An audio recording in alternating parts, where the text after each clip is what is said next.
Hi எல்லாருக்கும். யாஷ் கூட காலைல எழுந்திரிச்சோடனே விளையாடிட்டு இருந்தேன். அன்றைக்கி என் ஹஸ்பண்டுக்கு ரெஸ்ட் டே. அதனால் ஸ்லோ மார்னிங்காக போயிட்டுருந்துச்சு. அப்புறம் கொஞ்ச நேரம் விளையாடிட்டு யாஷ் கூட மார்னிங் பிரேக்ஃபாஸ்ட் தோசையும் சாம்பார் சட்னி தான். அப்புறம் 2 பேருமே தஸ்விகாவும் அவங்க அப்பாவும் போயிட்டு மஷ்ரூம் பிரியாணி செய்கிறதுக்கு எல்லாமே வாங்கிட்டு வந்திருந்தாங்க. ரம்ஜான்னால யாரும் நமக்கு ஃப்ரெண்ட்ஸ்லாம் யாரும் இல்லைங்க. அதனால நமக்கு யாரும் தரமாட்டாங்க. நான்வெஜ்ஜு சாப்பிட முடியாது. அதனால நாங்களே மஷ்ரூம் பிரியாணி செஞ்சு சாப்பிட்லான்னு சொல்லிட்டு வாங்கிட்டு வந்திருந்தாங்க. அப்புறம் பார்த்திங்கன்னா அப்படியே சாங் கேட்டுக்கிட்டே ஒரு வேலையும் பார்த்துக்கிட்டு இருந்தேன்.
அப்படியே டிவி பார்த்துட்டு இருந்தாங்களா. சரி இந்த கேப்பில் லஞ்சு செஞ்சலான்னு சொல்லிட்டு எல்லாமே எடுத்து வச்சுட்டு இருந்தேன்னா, இது என்னோடய ஸ்டைலில் மஷ்ரூம் பிரியாணி செய்கிறேன். செஞ்சிட்டு இருந்த கேப்லேயே பார்த்திங்கன்னா தஸ்விகாவும் அவங்க அப்பாவும் தூங்கிட்டாங்க. குட்டி பாப்பா மட்டும் என் கூட முழிச்சிட்டு இருந்தாங்களா, அவங்க வச்சுட்டே செஞ்சிட்ருந்தேன். சரி வாங்க எப்படி பண்ணலான்னு பார்க்கலாம். ஃபஸ்ட்டு தக்காளி எப்பயும் போல் வெங்காயம், பச்சை மிளகா, தக்காளி, புதினா, கொத்தமல்லி, அப்புறம் ஸ்பைசஸ்ஸு, தயிர், அப்புறம் நான் சோயா பீன்ஸ்லேயும் மஷ்ரூம்லேயும் ஒரு கிரேவி பண்ணலான்னு சொல்லிட்டு அதையும் அப்படியே இது பண்ணி வச்சுருந்தேன். 2த்துக்கும் சேர்த்து கட் பண்ணி வச்சுருக்கேன் நான். பிரியாணிக்கும் கிரேவிக்கும் சேர்த்து தான் கட் பண்ணி வச்சுருக்கேன். அப்புறம் பார்த்திங்கன்னா கொஞ்சமாக நெய் விட்டுட்டு ஸ்பைசஸ்லாம் போட்டுட்டு அது கொஞ்சம் இதானோடனே ஆஸ் யூஷுவல் எப்பயும் போல் ஆனியன் நல்லா ஃப்ரை ஆகணும், கோல்டன் ப்ரௌனில் வரணும். நல்லா அதை ஃப்ரை பண்ணிட்டேன். சைட் பை சைடு கிரேவி வச்சிடலான்னு சொல்லிட்டு அதையும் பேன் எடுத்து காய வச்சிட்ருந்தேன் பக்கத்தில். கிரேவி புதுசாக ஃபஸ்ட் டைம் தான் பண்ணுறேன்.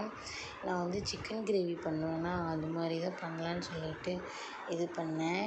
இதில் ஸ்பைசஸோடு சேர்த்து எல்லாமே முந்திரி, ஏலக்காய் எல்லாமே உள்ளே போட்டுருவோம். அதுக்கப்புறம் நல்லா கோல்டன் ப்ரௌன் ஆனோடனே இஞ்சி பூண்டு பேஸ்ட்டு போட்டு நல்லா வதக்கிக்கணும். அதுக்கப்புறம் புதினா, கொத்தமல்லியும் போட்டுட்டு நல்லா ஃப்ரை பண்ணிக்கணும்.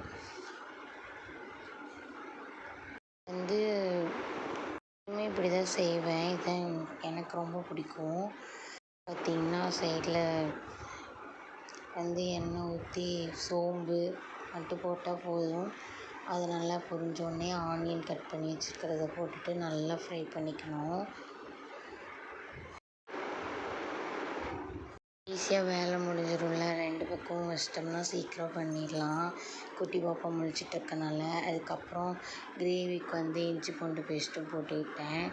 அதுக்கும் போட்டிங்கன்னா சூப்பராக இருக்கும். இந்த கிரேவி சிக்கன் போட்டு செஞ்சுக்கலாம், அப்படி செய்யலாம். எனக்கு ரொம்ப பிடிக்கும். நான் இந்த மாதிரி தான் சிக்கன் கிரேவி செய்வேன். அதுக்கப்புறம் பார்த்திங்கன்னா தக்காளி 2த்துக்குமே தக்காளி போட்டுக்கலாம். பிரியாணிக்கும் தக்காளி, கிரேவிக்கும் தக்காளி எடுத்து போட்டுட்டு நல்லா வதக்கிக்கலாம். நான் இந்த வதங்குற கேப்பில் அப்படியே பாப்பா கூட பேசிக்கிட்டே தான் செஞ்சிட்ருந்தேன். அப்படியே அவங்க கூட பேசிகிட்டே செஞ்சுட்ருந்தேன். அவங்களும் ஆவுன்னு பேசிகிட்ருப்பாங்க. நம்ம பக்கத்தில் தான் இருக்கோம், நம்ம வாய்ஸ் கேட்டுச்சுன்னா பக்கத்தில் தான் இருக்கோம்னு சொல்லிட்டு அவ்வளோ அழ மாட்டாங்க, கம்முன்னு தான் இருந்தாங்க.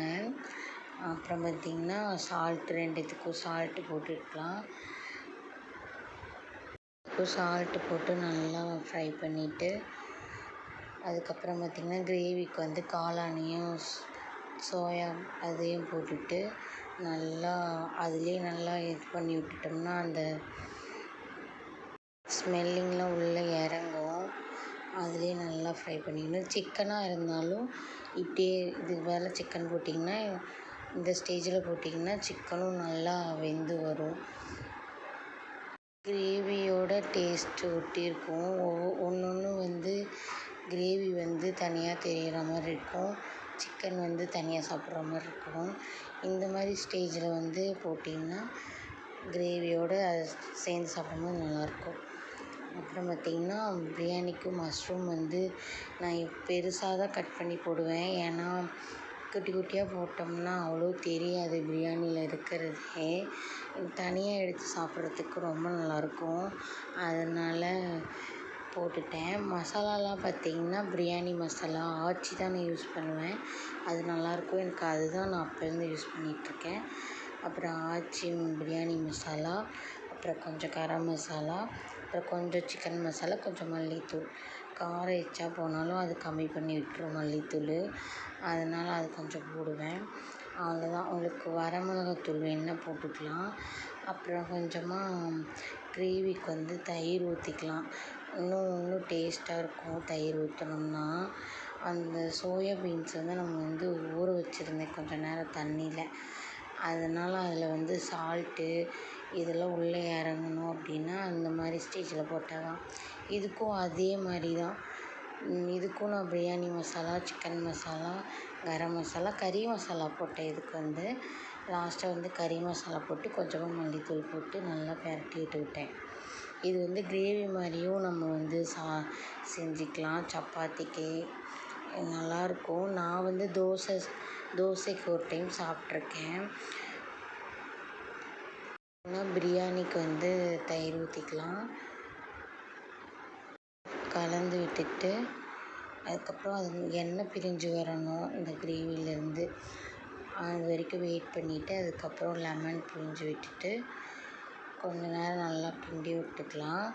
ஒரு 2 செகண்ட்ஸ் அந்த மாதிரி டைமில் அந்த மாதிரி பண்ணிவிட்டு ஊற வச்ச அரிசி எடுத்து போட்டுக்கலாம். நான் ஒரு 20 மினிட்ஸ் ஊற வச்சுருந்தேன். இதுக்கு கொஞ்சம் கிரேவிக்கு கொஞ்சம் தண்ணி ஊற்றிக்கலாம். நல்லா அந்த மஷ்ரூமும் நல்லா சுண்டி வந்துச்சுன்னா நல்லாயிருக்கும். அப்புறம் உங்களுக்கு தேவையான அளவு தண்ணி ஊற்றிட்டு மேலால் கொத்தமல்லி புதினாவும் இது பண்ணி விட்டுட்டு நான் நெய் கொஞ்சம் நிறையாவே யூஸ் பண்ணேன். மேலே இதுக்கு குக்கர் மூடி வைக்கிறதுக்கு முன்னாடி ஒரு டைம் நான் நெய் ஆட் பண்ணேன். நெய் காரம் அவ்வளோவா சாப்பிட மாட்டாங்களா, அதனால் அவங்களுக்கோசரம் தான் நெய் அதிகமாக சேர்த்துருக்கேன். அதுக்கப்புறம் அவங்க சாப்பிட்டு பார்த்துட்டு நல்லா இருக்குன்னு தான் சொன்னாங்க. பட் ஆனால் அதை நான் வீடியோ எடுக்கல. இதுக்கு பார்த்திங்கன்னா இது தேங்காயும் முந்திரியும் போட்டு அரைச்சி ஊற்றிருக்கேன் கிரேவிக்கு. இது நான் புதுசாக தான் இது ட்ரை பண்ணேன். இந்த மாதிரி நான் சிக்கனுக்கு இந்த மாதிரி பண்ண மாட்டேன். நான் இது புதுசாக தான் ட்ரை பண்ணேன். ஏன்னா கொஞ்சம் திக்காக வரணும் அப்படின்னு சொல்லிட்டு முந்திரியும் தேங்காயும் போட்டு நல்லா இது பண்ணிட்டேன் கிரேவி மாதிரி வர்றதுக்கு. நல்லா தண்ணி சுண்டனொட்டியுமே அதுக்கப்புறம் பார்த்திங்கன்னா பிரியாணி ரெடி ஆயிடுச்சு. 2 விசில் போதும். அதுக்கப்புறமா ரொம்ப வச்சோம்னா அடி பிடிச்சிருமா, அதனால் 2 விசில்லே நான் ஆஃப் பண்ணிட்டேன். எனக்கு ஓப்பன் பண்ணோடனே நான் நெய் கொஞ்சம் ஊற்றிட்டேன். அதுக்கப்புறம் கிளற வேண்டியதான். நான் ஹாட் பாக்ஸில் மாற்றி வச்சுருவேன் எப்பயுமே. இந்த மாதிரி பிரியாணிலாம் செஞ்சேன்னா ஹாட் பாக்ஸில் மாற்றி வச்சுருவேன் உடனே. ஏன்னா குக்கரில் இருந்தால் குழஞ்சி போயிடுமோ அப்படின்னு சொல்லிட்டு எனக்கு ஒரு இது, அதனால் ஹாட் பாக்ஸில் மாற்றி வச்சுருவேன். இந்த டைம் நான் எப்பயும் செய்கிற பிரியாணியோட இந்த டைம் நல்லாவே பண்ணியிருந்தேன். அப்புறம் பார்த்திங்கன்னா சைடில் ஆனியனும் ரெடி பண்ணி வச்சிட்டேன். அதுக்கப்புறம் 2 முட்டையும் வேக போட்டுட்டு அப்புறம் கிரேவி ரெடி ஆயிடுச்சு. அதையும் ஆஃப் பண்ணிட்டேன். அப்புறம் அவங்க 2 பேரும் தூங்கிட்டு இருந்தாங்களா, அவங்களே எழுப்பி விட்டுட்டு சாப்பிட உட்காந்துட்டோம். எல்லாமே ரெடி ஆயிடுச்சு. சாப்பிட்டு பார்த்துட்டு 2 பேருமே நல்லா இருக்குன்னு சொன்னாங்க. ஈவினிங்காக எல்லோரும் குளிச்சுட்டு நியூ பார்க் ஒன்று ஆரம்பிச்சிருந்தாங்களா, அங்கே போயிருந்தோம். திருவண்ணாமலையில் கோவிலூர் ரோட்டில் நியூ பார்க் ஒன்று ஆரம்பிச்சிருந்தாங்க. கவர்மெண்ட் பார்க் தான். நல்ல பெரிய பார்க்கு. 2 கிலோமீட்டர் வந்துச்சு சுற்றி வரணும். அந்த ரவுண்டு சுற்றி இருந்துச்சு. அப்புறம் பார்த்திங்கன்னா தஸ்விகா தான் ரொம்ப நாளாக கேட்டுட்ருந்தாங்க போகலான்னு சொல்லிட்டு. ரெஸ்ட் டே அன்றைக்கி தான் அந்த மாதிரிலாம் போக முடியும். ஒர்க்கிங் டே அன்றைக்கிலாம் ஒர்க் போயிட்டு வந்ததுக்கே வீட்டில் ரெஸ்ட் எடுக்கிறதுக்கே நேரம் சரியாக போயிடுமா. அதனால் அவளையும் கூட்டிகிட்டு போகணும். குட்டி பாப்பா எல்லாம் நல்லா வேடிக்கை பார்த்துட்டு இருந்தாங்களா. சரி, அதுக்கப்புறமா நிறையா பேர் இருந்தாங்க. நிறைய க்ரௌடு, குட்டி பசங்களாம் நிறையா பேர் இருந்தாங்க. அதுக்கப்புறம் விளையாடுறதுக்கு நிறையா இருந்துச்சு அங்கே. அதனால் தஸ்விகாவும் அதுலேயும் விளையாட வச்சுட்டு கூட்டிகிட்டு வந்தோம். சாட்டர்டே தான் போனோம். ஆனால் நிறையா கூட்டம் இருந்துச்சு அப்பயும். அன்றைக்கி கவர்மெண்ட் லீவ் இல்லையா, லீவ் வேறையா, அதனால் க்ரௌடு நிறையாவே இருந்துச்சு. தஸ்விகாவையும் விளையாட வச்சுட்டு கொஞ்சம் 2-3 ஃபோட்டோஸ் மட்டும் எடுத்துகிட்டு வந்துட்டோம். அப்புறம் பார்த்திங்கன்னா அந்த குளத்த சுற்றி தான் பார்க்கே 2 கிலோமீட்டருக்கு இருக்குது. ஜிம்மெலாம் தனித்தனியாக இருந்துச்சு. லேடிஸ் தனியாக, ஜென்ஸுக்கு தனியாக. லைட் செட்டிங்லாம் சூப்பராகவே இருந்துச்சு. அப்புறம் பார்த்துட்டு நாங்களும் வீட்டுக்கு கிளம்பி வந்துட்டோம். வர வழியில் பால் வாங்குற மாதிரி ஒரு பாத்திரம் வாங்குற மாதிரி இருந்துச்சு. அதையும் போய் வாங்கிட்டு அப்புறம் அவங்க அப்பா ஸ்பீக்கர் பார்த்துட்டு இருந்தார் சோனியில்.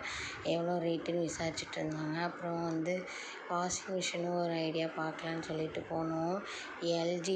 எல்ஜி வாஷிங் மிஷினே 20,000க்கு மேலே சொன்னாங்க. நாங்களும் பேக்கரி போயிட்டு காஃபி குடிச்சிட்டு வீட்டுக்கு வந்துட்டோம். இந்த வீடியோ உங்களுக்கு பிடிச்சிருந்தால் லைக் பண்ணி சப்ஸ்கிரைப் பண்ணுங்கள். பாய். தேங்க்யூ ஃபார் வாட்சிங் மை வீடியோ.